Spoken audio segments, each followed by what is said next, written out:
오늘은 출애굽기 마지막 장을 보게 됩니다. 출애굽기 새벽에도 강해하고 주일에도 강해하고 이렇게 한 장씩 보았는데 벌써 마지막 장을 보게 된다니 참 기분이 새롭고 그렇습니다.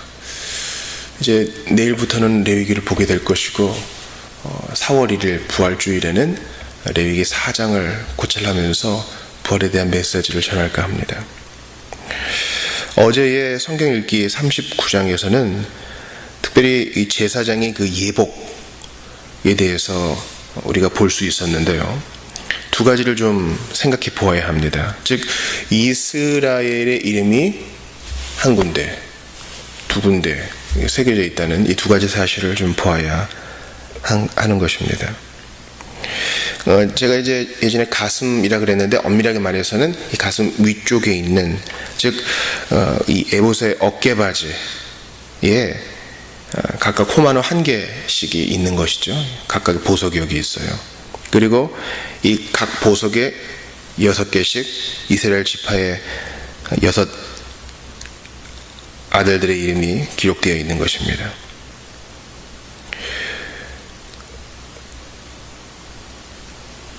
그리고 두 번째, 이 흉패에도 12개의 보석이 박혀 있죠.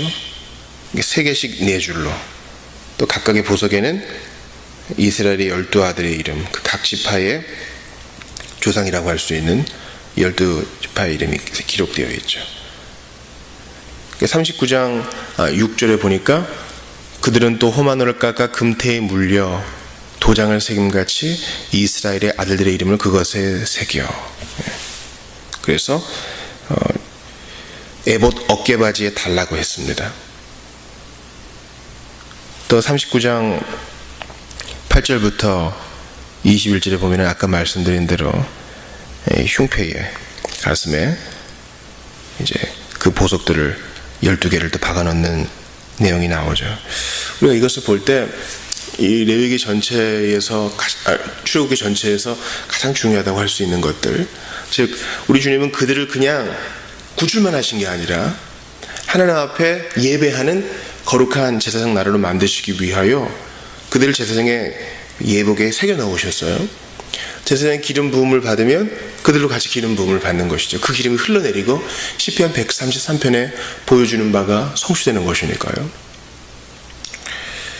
또한 제사장과 함께 그들은 하나님 앞에 나아가고 죄를 용서받고 주님과 교제를 누리고 함께 먹고 그런 것입니다.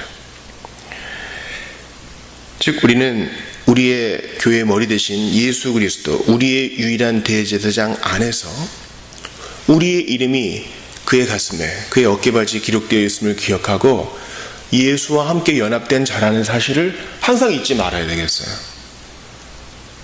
믿은 신자 개개인이 존재하는 것이 아니요, 신자들의 모임인 교회로 존재하는 것이고, 그 교회는 각각의 지체들이 모여있죠. 바로 교회는 그리스도의 몸 아닙니까?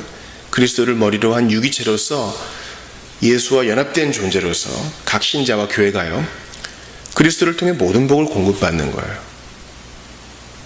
그러니까 각 신자도 유기체로서 교회 안에서 서로 연결되어 있고 그리스도와 연결되어 있으며 또한 그리스도를 통해 모든 것을 받는다는 거죠. 그러니까 예수 없이 우리는 어떤 유익도 은혜도 기대할 수 없는 존재가 된 것입니다. 자, 오늘 출애굽기 40장에서는 이제 이 성막이 봉헌되었다는 사실을 보게 됩니다. 이스라엘 우두머리들이 또 정교한 기술자들을 통하여 만든, 특별히 각 기술자들에게 주님은 성령 충만을 허락하시어 그들이 정교하게 깎고 만들고 수놓고 붓고 이런 일들을 다 감당하게 하셨습니다. 모든 감사가 끝났습니다. 그 감사의 결과는 여호와께서 모세에게 명령하신 대로 다 되었다는 것입니다. 우리는 그것을 보면서, 즉 성막의 공사가 다 맞춰져서 출애굽한 지 이제 1년 만에 성막이 봉헌되었음을 보면서, 그리고 한때는 금송아지 사건으로 말미암아 나는 너희와 같이 하지 않겠다 진노하신 하나님이 모세의 중재로 인하여 뜻을 돌이키셨고, 또한 백성들도 진실이 회개하여 철저하게 회개하여 하나님께서 다시 그의 임재를 보여주셨다는 사실을 오늘 본문에서 봐요. 뭡니까? 34절 이후죠.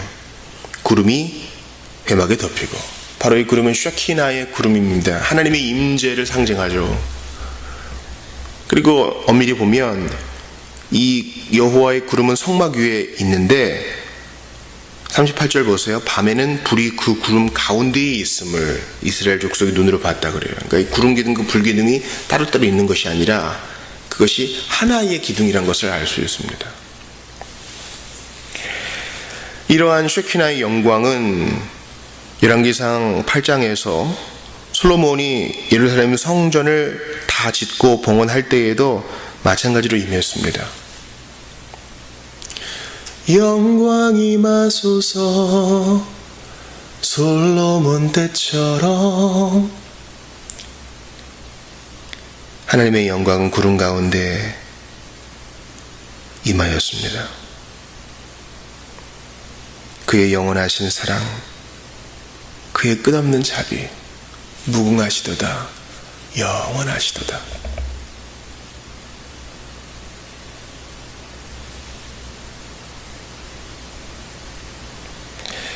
그런데 제가 오늘 좀 살펴보고 싶은 구절은 오늘 본문 20절입니다. 그는 또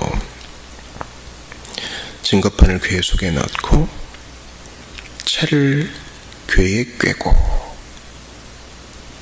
바로 이것입니다. 사실 성막은 모세 앞에 가지고 나올 때 다 이렇게 분리되어서 각 개별적으로 이제 검사를 받은 거 아닙니까? 성막은 이동식 텐트입니다. 이동식 성막이에요. 다 분리가 가능해요.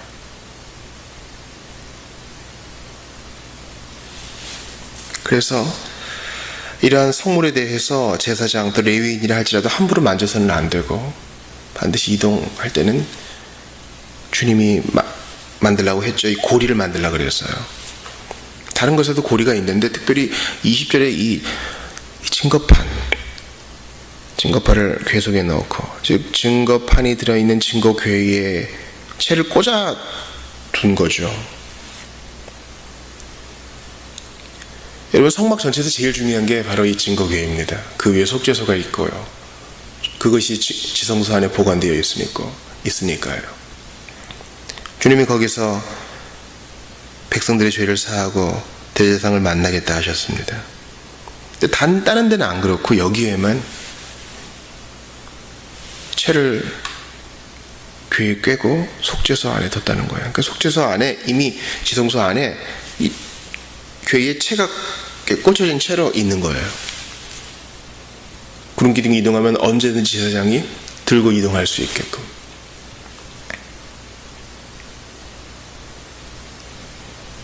여러분, 이런 거 보면서 이게 뭐야? 하고 생각할 수 있을 거예요. 우리는요, 세팅된 걸 좋아하고요, 보장되고 안정된 걸 좋아해요. 왜 안 그렇겠어요? 그런데 하나님께서는 아니다, 가야 된다 하고 주님이 먼저 앞서가셔요. 그리고 우리는 또 그것을 다 푸는 수고를 감당해야 됩니다. 장막도 풀고 포장도 풀고 말뚝도 뽑고 다 털어서 다시 치고, 뭐 짐승에 메어가는 거 아니에요. 반드시 레위 지파 사람이 몸에 치고 가야 돼요. 하지만 괜찮아요. 주님이 낮에는 구름 기둥으로 시원하게 지켜주시고 밤에는 불 기둥으로 따뜻하게 보호해 주시니 괜찮아요. 아니, 또 이동이야?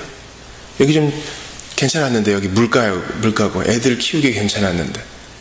하지만 하나님이 더 선한 걸 알기 때문에 가자, 약속의 땅으로 인도에 가시면 그 죄를 들고 가는 거예요.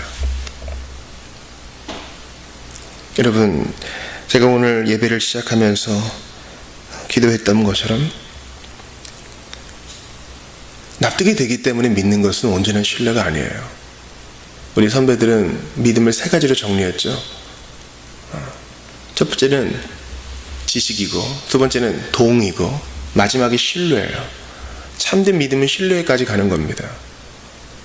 제가 오늘 새벽기도 시작할 때 부족하지만 제가 만든 하이델베르크 요리문답으로 만든 참된 믿음이라는 곡을 나눴어요. 참된 믿음은 확실한 지식뿐만 아니라 동시에 성령께서 복음으로 내 마음속에 일으킨 굳건한 신뢰를 의미해요. 왜 지금 이 채를 어깨에 메고 또 가야 되는가? 왜 또 이동해야 되는가? 왜 이렇게 보장되지 못하는가? 이해가 안 되죠. 그러나 주님이 앞서 가시면 따라가야 돼요. 그것이 신자의 삶입니다. 신자의 삶은 주께서 말씀 가운데 이해시켜 주시는 것을 납득하는 것을 넘어서서 때때로 이해되지 않고 납득되지 않고 원망의 목구멍까지 치밀어 올라도 하나님이 하신 것을 안다면 받아들이는 것입니다. 제가 어제 이 자리에서 요한복음 성경 읽기를 녹음하다가 너무 가슴이 저며서 읽기가 좀 힘들었는데요. 예수님이 부활했어요. 마리아가 라보니야 그런데 하니까 예수님이 나를 아직 만지지는 말아라 하셔. 제 아들이 아직도 믿지를 못해요. 믿지 못한다고요. 물론 돌아가시는 순간까지도 제대로 믿지 못했죠. 부활한 모든 사건, 이 사건에 대한 증거가 있는데 믿지를 못해요. 눈앞에 나타나는데도 믿지를 못해요. 제대로 이해하지 못해요. 그래도 주님은 그들을 사랑하시고 예수님은 성부가 나의 아버지임과 동시에 너희의 아버지라 그래요. 그리고 그들을 내 형제들이라고 부르세요. 부활하신 주님은. 아직 그들은 준비가 안 됐다고요. 성령 충만을 받아서 모든 것이 구슬 깨듯이 이해가 안 된 사람들한테도 그렇게 대우해 주세요. 예수님의 십자가는 정말 이해 안 되는 사건이었을 거예요. 하지만 괜찮아요. 하나님은 여호와는 선하시다는 사실을 믿고 끝까지 믿으면 여인들이 보았던 그 영광을 여러분들도 보게 될 것입니다. 어제 우리 동역자 목사님 한 분 무료급식을 하고 있는데 연락이 왔어요. 목사님 털렸습니다. 사무실에 있는 현금, 카드, 그리고 문화상품권 털렸습니다. 근데 범인은 같이 신앙생활하던 형제예요. 이미 전과가 있어요. 자기가 세례준 첫 번째 형제라 그래요. 얼마나 마음이 찢어질까요? CCTV로 그 3시간 동안의 만행을 다 지켜봅니다. 이미 전과가 있기 때문에 어떻게 해야 되나. 이 사회에서는 우선 신고하지 않고 그가 회개하기를 종용하기로 했다고 합니다. 그리고 문자가 날아와요. 그 카드를 어디에 썼는지 내역이 이제 날아오죠. 가슴 아픈 일입니다. 그리고 그 일이 하루 종일 제 마음에 남아요. 나도 그럴 수 있겠구나. 여러분, 그리스도 안에 있는 우리 생활이 다 이해되고 설명될 수 있다면 그건 초자연적 생활 아닐 거예요. 물론 주님은 많은 경우 상식선에서 우리가 이해하게 하시지만 때때로는 우리가 이해할 수 없는 건 많아요. 이 영광스러운 증거에 채를 딱 꽂아놓고 언제든 갈 수 있음. 구름이 가면 우리도 가는 것처럼 이해되지 않는 사건도 우리는 그렇게 받아들입니다. 누가 하나님이 택하신 사람을 정죄하리요? 환난이나 사망이나 세상 권세자들이나 악한 천사들까지도 우리를 그리스도 예수 안에 있는 하나님의 사랑에서 끊어놓을 수는 없습니다.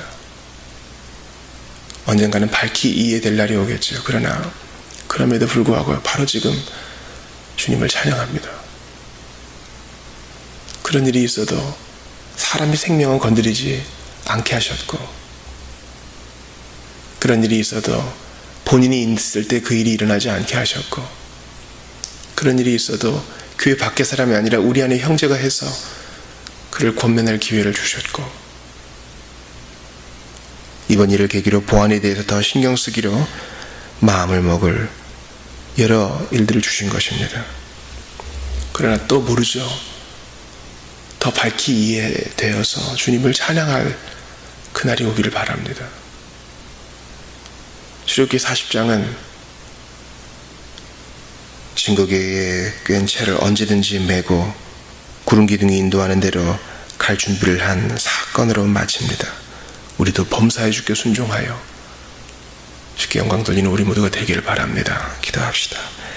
하나님 감사합니다. 오늘 귀한 말씀 주셨나이다. 하나님 아버지, 주께서 모세의 중재와 백성들의 회개를 받으시어 뜻을 돌이키신 감사합니다. 범사에 회개의 정신으로 겸손히 섬기게 하시고 특별히 언제든 주님 말씀하시는데 유연하게 순종할 수 있도록 믿음 주옵소서. 가면 가게 하시고 주님이 멈추라 하시면 꼼짝하지 않고 기다리는 저희가 되게 하소서. 마음 아픈 형제와 교회를 위로하소서. 예수님 이름으로 기도합니다.